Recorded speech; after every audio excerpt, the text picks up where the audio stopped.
Hey, this is George G. Welcome to George G's Room of Rock. Happy Halloween, happy weekend to everyone out there. It's Friday, and I want to continue and finish my little Halloween theme shows here. So today, we're going to do the ranking of the Helloween album. So that's perfect for Halloween, I believe. So, German band, been around a long time, since the early 80s, or early mid 80s. And they got a lot of albums. They have 16 in total, and they're go from like mostly power metal, but they have like a lot of little different things in their music. Some earlier stuff had a lot of speed metal in it, and they changed their sound definitely over the years. But then again, they stay consistent too. So, but interesting band, very unique in my opinion, very good band. So I'm gonna go through my least favorite to my favorite. I have all of them physical copies except for two. When I will mention them in the ranking. So, all right. So let's begin. So the first one is one I don't have physical copy, and that is 2015's "My God-Given Right." Kind of follows in the same vein as their last previous ones before that, and it's okay. It falls a little flat for me, but then again, there are some good songs on it. I wrote them down. So Heroes is excellent opener. Battle One, another good one. The title track, "My Given Right." Good songs. It's not a bad album. It's not a great album. It kind of falls, to me, like it kind of falls flat a little bit, because it kind of, I don't want to call repetitious the last one, but they kind of had their own same thing. But just didn't. I guess the songs weren't quite there for me. So that's my number 16. My number 15 is one that everyone puts on the bottom of their list for Halloween, because it is a strange album, and they had a couple strange titles and stuff. This one people don't see like as very different from them. This is the last one of Michael Kiske before he left, and that is 1993's Chameleon. And over the years, I've actually learned to appreciate a lot of this album. So it's not terribly bad. "When the Sinner" is a great song. "Crazy Cat" is a strange song, but I like it. It's like catchy. It's a good kind of different song for them. "Giants" is a great song. "Windmill" is absolutely boring as hell. "Revolution Now" is good. "Music" is good. "Step Out of Hell" is good.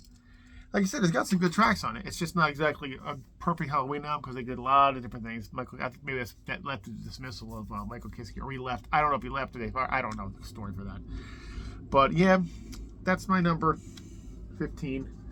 Number 14 is also one I do not own a physical copy, and that is "Keeper of the Seven Keys, The Legacy." Very long album, because it's a double disc set. And does it match up to the original Keepers? No, but still got some good songs on it. I think "King for 1,000 Years," "Born on Judgment Day," "Mrs. God" is very good. "Silent Rain," "Light of the Universe" with Candace Blackmore, Richie Blackmore's wife, is very good. Again, I kind of like it. I got to dive in a little more, but I did, I liked what I heard, so I did put it in that rank, because it's not bad. So it might move up. You never know. But like I said, it doesn't live up to the other legacy albums, in my opinion. So that's my number 14. My number 13 is 2013's "Straight Outta Hell." So, angle better? That one? Yeah, it's better. This one's got a lot of good songs. So again, it's like the one previous from "My God-Given Right," but again, it's got good tracks on it. I mean, let me get my thing here. I can see a little better. I always do this at night. It's kind of hard to see. "World of War," "Live Now," "Burning Sun," "Waiting for Thunder," "Hold Me in Your Arms." I love the song "Asshole." It's just perfect. "Make Fire," "Catch the Fly," and yeah, a lot of really good songs on this one. So it's a really strong album. I like the cover too. It's really good. So yeah, that's my number 13. Number 12 is 2010's one previous, "Seven Sinners." Another strong album. Got really good songs on this one. This is pretty heavy, pretty fast for them. They do that once in a while, I guess, but this one's pretty, I think, done very well. I really like it. And again, it's with the dark covers. But Where the Sinners Go. Are You Metal? Well, of course, we wouldn't be all here if we weren't metal. But yeah, it's a great song too. Raise the Noise. World of Fantasy. You Stupid Mankind. Yeah, really strong. I've got a lot of good songs on this one. Very good. So that's my number 12 of Seven Sinners. Good album though. Very good. All right, now number 11. This one is the newest one, and that is Helloween. I have the little booklet one here for this one. And it's got a very nice booklet for this double disc set. It's got a lot of nice stuff. You got the order form in this one, and lots of, let me take the order form out. Lots of great pictures in the booklet here. You've got the lyrics, and get the picture of the band here. Hold on, let's find a picture of the band. Here's a picture of the band. It's got all the members. It's got Michael Kiske back. It's got Kai Hansen back in the band, and it's good. It's I guess it's what I expected from them from this point. I like the way they mixed in all three of the vocalists and the music and the all the stuff, but it sounds like it really sounds like basically a Michael Kiske and Andy Darris, combined album. Not so much with Kai Hansen because I was hoping a little more speed metal like on the Walls of Jericho album, but not on this one. But nice cover, great cover, and songs. Again, first four songs I thought were absolutely fantastic. Out for the Glory, Fear of the Fallen, Best Time, Mass Pollution, excellent songs. Then this one they kind of drops down a little bit for me, but Robot King is good. Skyfall is good. It's a little long, but it doesn't feel long. One thing about Helloween, the songs, when they have really long epic songs, they don't sound too long. And the bonus tracks I have on this one, on this edition here, Golden Times and Save My Hide, excellent. I think I like those because sometimes some of the songs that are actually on the actual album than the bonus tracks. But again, it's good. I mean, it's Helloween. I was hoping for a little better, but again, not a bad album. There you go. So that is my number 11. Number 10 is one that people always put up high, and I never liked it as much till now. I like it a little more, and that is 1994's Master of the Rings. That's, like I said, it was kind of grew on me over time, but I didn't like it too much at first. Now I like it a lot. I love the song Soul Survivor. It's one of my favorite songs of that Andy Darris era. And this is the first album with Andy Darris, by the way. People don't know. Why? Mr. Ego. He's great. Perfect Gentleman. Secret Alibi. Still We Go is great. I mean, it's kind of like a song. A bit better than I used to like it. But I don't like it much better. It might move up the ranks over time. Who knows? But that's my number 10. My number 9 is one. Maybe it's controversial, but not controversial, but some people like it, some people don't. I like it. It's 2000's The Dark Ride. I always like The Dark Ride. It's a little darker and heavier than the other ones maybe. A little more not as upbeat. But I like it. Album comes cool. I always liked this one. I don't know, something about it I always liked. And like I said, it's got some great songs. Beyond the Portal, Mr. Torture, All Over the Nations, Mirror Mirror, If I Could Fly, great songs. I Live for the Pain, We Damn the Night, Immortal, The Dark. I mean, there's such great songs on this. I just love this one. So yeah, that's my number 9. Number 8 is this one. Actually, I really like as soon as I heard it, and that's 07's Gambling with the Devil. Again, I got to double this one too. It's really a good, really good album too. I can glare away from it, but anyway, this one too has some fantastic songs on this one. This one's got really small print. But Never Surrender, Revolution, and Run is the CD2 songs. And they are excellent. All three of these are great. For the regular album, you have Kill It, Saints, Paint a New World is fantastic. The Bell of the Seven Hells, Fall to Pieces, Can Do It, Heaven Tells No Lies.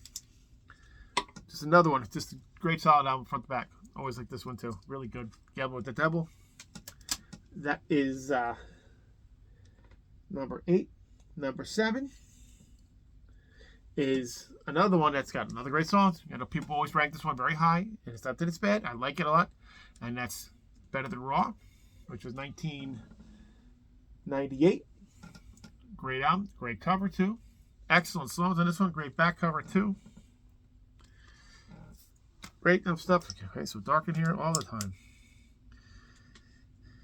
But anyway, Push, great opener. Well, it's the second song for the prelude, but another great song. Falling Higher. Hey Lord is a great song. Don't Spit on My Mind. Revelation. Time I Can. Such great songs in this one. It is. This is another one. Just move up. It's such a great album though. The Better Than Raw. That is my number 7. Number 6 is one I didn't get that long ago, but I don't know, for something I fell in love with this one too. And this was another one, maybe some people like it or think it's okay, but I like it. It's Rabbit Don't Come Easy. Yeah, it's a silly cover, a little cartoony, but you know what? It came out in 2003. It's a really good one though. I like this one a lot. Every song, I can't even think the favorites. I think every song is great. Just a Little Sign, Open Your Life, the tune, Never Be a Star Liar, Son of the World, Don't You Feel Good, Hell Was Made in Heaven. Listen to the Fly. It's just I don't know why this one resonated with me, but I really like this one too. That is my, oh my god, number 6. Number 5 is another one of their silly album covers that they came out in the 80s, and this one came out in 91. Sorry, not in the 80s, 91. And Pink Bubbles Go Ape. It's a silly album cover, and it makes no sense at all. But for Helloween, I guess it does, considering what they kind of do. But I don't know, something about this. I always liked it. It's quirky. It's different. I don't know. Maybe I like the quirkiness of it. I don't know. They're trying something different with this one. But, again, Kids of the Century is great. Back in the Streets. Number 1 is excellent. Heavy Metal Hamsters is just silly but great. Mankind, I'm Doing Fine, Crazy Man. Again, it's just a fun album. I like it a lot. So I know that's why it's up higher. People probably bring it like lower, maybe the bottom of the list, but that's everyone's opinion. I like it, so that's why it sits where it is. At number 5. All right, now top 4. This one has always been my favorite of the Andy Darris ones, and that is 94's Time of the Oath. It's another fantastic album. Great album cover too. I know it's a little hard to see, but great one. I mean, We Burn, Steel Tormentor, Wake Up the Mountain, Power, For the War, Million to One, Kings Will Be Kings. If I Knew, The Time of the Oath is excellent. I mean, they're all this whole album. It's just great. I love this album. It's just great production. Just great heavy returns. The Aftermath of the Rings, which was good. This one I think was just way better. But that's why it's on number 4. Number 3. Now the next 3. Well, if you know the band, you know what the next 3 are. And the order, well, it just depends on the person. For me, my number 3 is Keeper of the Seven Keys, Part 2. And again, excellent album. Eagles Fly Free, Rise and Fall, Dr. Steen, We Got the Right, Save Us. I love Save Us. Absolutely love that song. Probably my favorite song on this album. I Want Out, and of course the epic Keeper of the Seven Keys. Again, like long song, but it doesn't seem long when they do it. For some reason, it doesn't seem like they make a long song boring. So Keeper is number 3. Number 2 is kind of a twofer because the copy I have it's going to be The Walls of Jericho and the EP. They're both on the disc, and I didn't at the time because didn't know. It just all flowed off. It was one big album. Great album cover. And anyway, I'm going to go through the songs on both the EP and the Walls of Jericho. And Starlight, Murderer, Warrior, Victim of Fate. How good is that song? Ride the Sky, Phantoms of Death, another amazing one. Gorgor, Heavy Metal is the Law. And they have a bonus track of Judas, which is, according to this, it's the mini LP Judas, but I don't know mini LP if it's only one song. But anyway, fantastic. This is more speed metal. They were more like a real speed metal band back in the day when Kai Hansen was singing on this one and the EP. So it just maybe that was the reason. But excellent stuff. Absolutely fantastic. And number 1, of course, I talked about this in my Halloween videos. My favorite Halloween album. That's Keeper of the Seven Keys Part 1. and every song is just absolutely amazing. I absolutely love it. There's the guys back there, and A Little Time, I'm Alive, Tell That Wasn't Right, Future World, and of course Helloween, the epic. Helloween is absolutely fan-fucking-tastic. And it's just a great classic. Yeah, one of my favorite albums is probably that Keeper Seven Keys one. But yeah, so that's my ranking of the Helloween albums, and yeah, hope you guys enjoyed it. And oh, one other thing, to one honorable one mention, I gotta find it. There it is the Pumpkins United disc. This is the double CD and live DVD, which has got some amazing songs on this. This is when they all the bands like reunited with Michael Kiske and Kai Hansen, and the live stuff is just amazing. They just do Helloween, Dr. Steen, I'm Alive, I Can Fly, Rise and Fall. They do Kai's medley, which does the Starlight, Judas, Heavy Metal's The Law. It's such a great double live disc of this one, so that's an honorable mention to put in there. Anyway, that's my ranking of Helloween. And if you have any Helloween albums you like, and you like any, you think I'm right, I'm wrong, whatever, it doesn't matter. Put it in the comments, and I'd love to hear from you. And if you like what you see, please like and subscribe. And until then, have a great weekend, and take care, guys.